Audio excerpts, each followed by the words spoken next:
एक ऐसा नेता जिसने उस आंदोलन का आगाज किया जिसने उस समय की सरकार की जड़ें हिला दी, जो सन 47 से पहले मुल्क को अंग्रेजों से आजाद करने के लिए लड़ा और उसके बाद 70 के दशक में संपूर्ण क्रांति का नारा दे एक बहुत बड़े आंदोलन का आगाज किया। वो नेता जो यूं तो नेहरू के कहने पर कांग्रेस में शामिल हुआ, पर आगे चलकर उसी ने वही इंदिरा सरकार के खिलाफ सबसे बड़े जन आंदोलन का नायक बनकर उभरा, जननायक बनकर उभरा। वो नेता जिसके आंदोलन से मुलायम सिंह यादव, लालू प्रसाद यादव, शरद यादव, नीतीश कुमार, जॉर्ज फर्नांडिस जैसे कई नेता उपजे, और वो नेता जिसके अनुसरण करके अनुयायी बने लाल कृष्ण आडवाणी और अटल बिहारी वाजपेयी जैसे नेता। उसी के आंदोलन से घबराकर, उसी के आंदोलन की बढ़ती व्यापक प्रभाव से घबराकर इंदिरा गांधी ने 25 जून 1975 की दरमियानी रात आपातकाल की घोषणा की। उसी आंदोलन के चलते 1977 के आम चुनाव में कांग्रेस का सफाया हुआ। निसंदेह वह नेता गांधी के बाद देश के सबसे प्रभावशाली नेताओं में से एक जाना जाता है।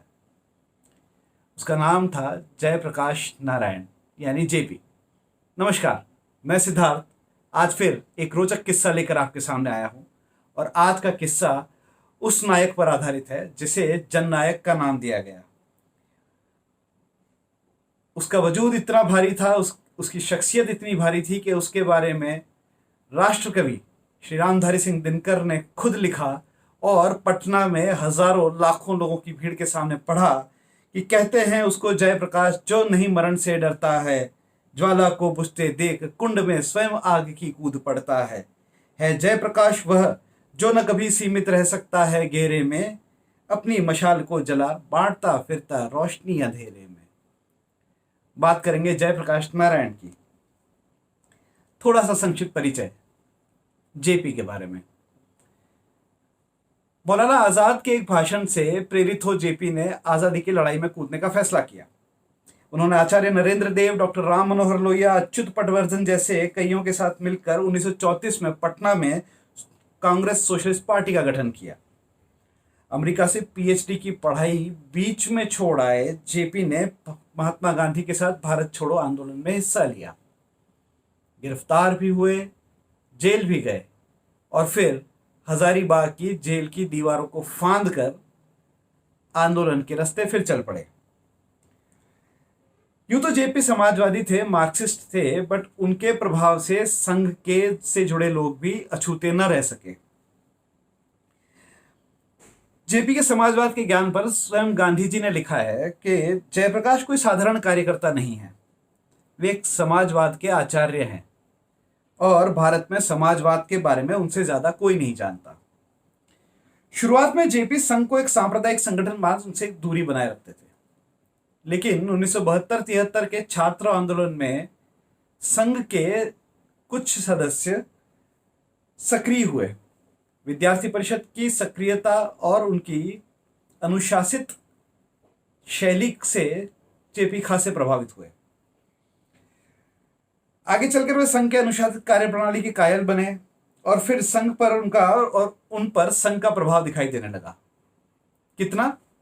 इतना कि 1980 में जब जनता पार्टी से अलग होकर जनसंघ के लोग भारतीय जनता पार्टी बनाने में लगे थे, तब उसी भारतीय जनता पार्टी ने गांधीवादी समाजवाद के दर्शन को स्वीकार किया। ये थी जेपी की खासियत, ये था जेपी का संघ पर प्रभाव। आगे चलते हैं। हालांकि जेपी के इस संघ की तरफ झुकाव से उनके मूल विचारधारा वाले कम्युनिस्ट और समाजवादी जरा अलग हो गए। सीपीएम से आंदोलन में जुड़ने का कई बार जेपी ने आग्रह किया, पर सीपीएम संघ की मौजूदगी के कारण उस आंदोलन से कभी न जुड़ा। मार्क्सवादी कम्युनिस्ट पार्टी वाले चाहते थे कि वे संघ को बाहर का रास्ता दिखाएं तो वे आंदोलन से जुड़ें, और जेपी का हमेशा कहना था कि आप तो साथ आइए, वे स्वयं बाहर हो जाएंगे। बहरहाल जेपी को इस बात का अफसोस रहा कि उनके साथ न तो संगठित रूप से समाजवादी आए, ना ही गांधीवादी। खैर, जेपी भारतीय राजनीति का एक इतना बड़ा अध्याय है कि उसे एक अंक में समेट पाना लगभग नामुमकिन है। तो यहां आज मैं एक रोचक किस्सा सुनाऊंगा जो जुड़ा है जेपी की मृत्यु की अफवाह से। जीवित जेपी को जब मृत मानकर उनके लिए संसद में शोक सभा तक आयोजित कर दी गई। मार्च 1979 जेपी मुंबई के जसलोक अस्पताल में गुर्दे की बीमारी के चलते भर्ती थे। चंद्रशेखर लगभग उन्हीं के साथ रहते थे।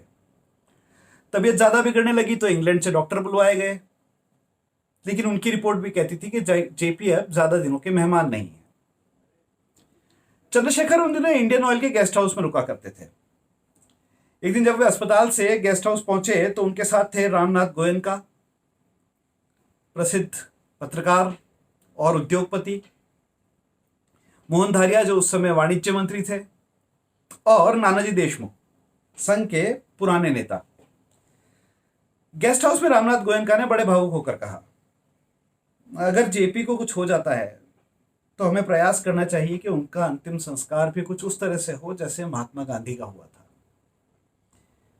उन्होंने चंद्रशेखर से कहा, क्यों नहीं आप इस बारे में मोरारजी से बात करते हैं। मोरारजी उस समय देश के प्रधानमंत्री थे, मोरारजी देसाई।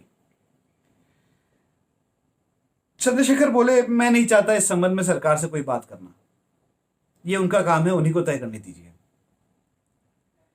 फिर मोहन धारिया ने अपनी थोड़ी कोशिश और की, जॉर्ज फर्नांडिस से बात की। जॉर्ज ने भी बताया सरकार की ऐसी कोई मंशा नहीं है। उन्होंने चौधरी चरण सिंह और जगजीवन राम से बात की, फिर निराशा हाथ लगी। भावुक गोयनका रोने लगे। उनको रोता देख चंद्रशेखर से रहा नहीं गया। उन्होंने कहा, आप चिंता न करें, हम सारा प्रबंध करेंगे। भारत सरकार का जो मन हो वो करें, बट जेपी का अंतिम संस्कार वैसे ही होगा जैसे आप चाहते हैं। वहां से सब अस्पताल के मालिक मथुरादास माथुर के कमरे में गए। वहीं से नानाजी देशमुख ने कहा कि वो जनता पार्टी के मुख्यमंत्रियों से बात करेंगे और बाकी के मुख्यमंत्रियों से बात करने की जिम्मेदारी दी गई चंद्रशेखर को। सभी मुख्यमंत्रियों ने बहरहाल एक ही स्वर में कहा वे इसके लिए पहले से तैयार हैं। लेकिन यहां आता हूं उस किस्से पर जो आज का विषय है।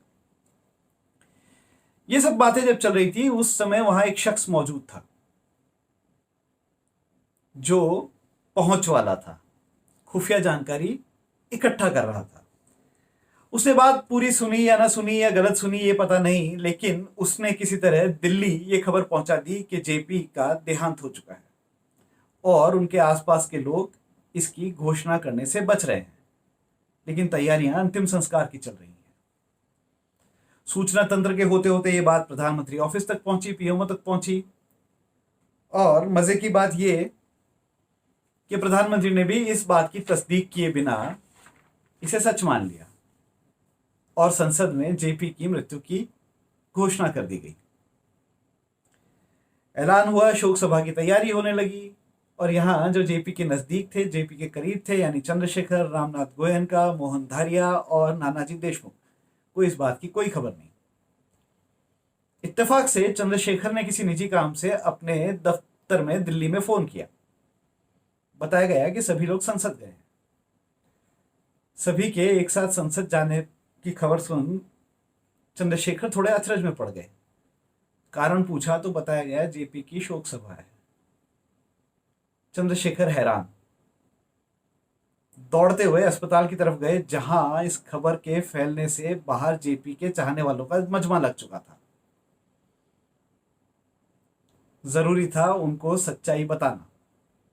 उस भीड़ के जाम में फंसी एक कार की छत पर खड़े हो चंद्रशेखर ने जोर से चिल्लाकर बताया, जेपी अभी जिंदा है, उनकी सांसें चल रही हैं। बहरहाल जेपी की हालत में वहां से कोई बहुत ज्यादा सुधार नहीं हुआ, लेकिन इसके बाद भी, इस घटना के बाद भी जेपी कोई 6 महीने जीवित रहे और 8 अक्टूबर 1979 को उन्होंने आखिरी सांस ली। जिसकी मौत की झूठी खबर से इतना हो हल्ला मच जाए, उस जेपी का जीवन कैसा रहा होगा। कहते हैं भारतीय राजनीति को, खासकर 1947 के बाद के दौर को समझना है तो जेपी को जानना और समझना बहुत जरूरी है। जेपी इकलौती ऐसी शख्सियत थे जिनके साथ समाजवादी भी जुड़े थे, कम्युनिस्ट भी जुड़े थे और संघ की विचारधारा वाले भी जुड़े थे। जेपी सबको बांधकर साथ में चलने वाले एक ऐसे नेता थे जिनका जननायक कहा जाना बिल्कुल दुरुस्त जान पड़ता है। कोशिश करूंगा कि आने वाली कुछ कड़ियों में आपको जेपी के बारे में और ज़्यादा से ज़्यादा जानकारी दे सकूं, जेपी की शख्सियत से परिचय करवा सकूं। फिलहाल आज के लिए एक छोटे से किस्से के साथ इस कहानी का अंत करता हूं, जो मैंने ली है एमजी देव सहायम की किताब जयप्रकाश की आखिरी जेल यात्रा से। देव सहायम लिखते हैं कि एक अजीब घटना है कि अपने अत्यंत खराब स्वास्थ्य के बावजूद किस प्रकार जेपी ने आंदोलन का नेतृत्व किया। प्रसिद्ध कवि रामधारी सिंह दिनकर ने भगवान तिरुपति से अपना शेष जीवन जेपी को देने की प्रार्थना की ताकि वे आंदोलन का नेतृत्व कर सकें। इसे एक विचित्र संयोग ही कहा जाएगा कि उनकी प्रार्थना मानो स्वीकार कर ली गई और उन्होंने प्रसिद्ध उद्योगपति रामनाथ गोयनका जी के घर जेपी की गोद में दम तोड़ दिया और इस प्रकार जेपी आंदोलन का जन्म हुआ। आशा करता हूं ये कहानी, ये किस्सा आपको रोचक लगा होगा। जेपी के बारे में और जानने की उत्सुकता थोड़ी बढ़ी होगी।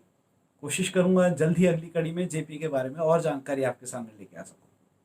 तब तक मुझे देखते रहिए, मुझे सुनते रहिए और इस चैनल को सब्सक्राइब कीजिए। धन्यवाद।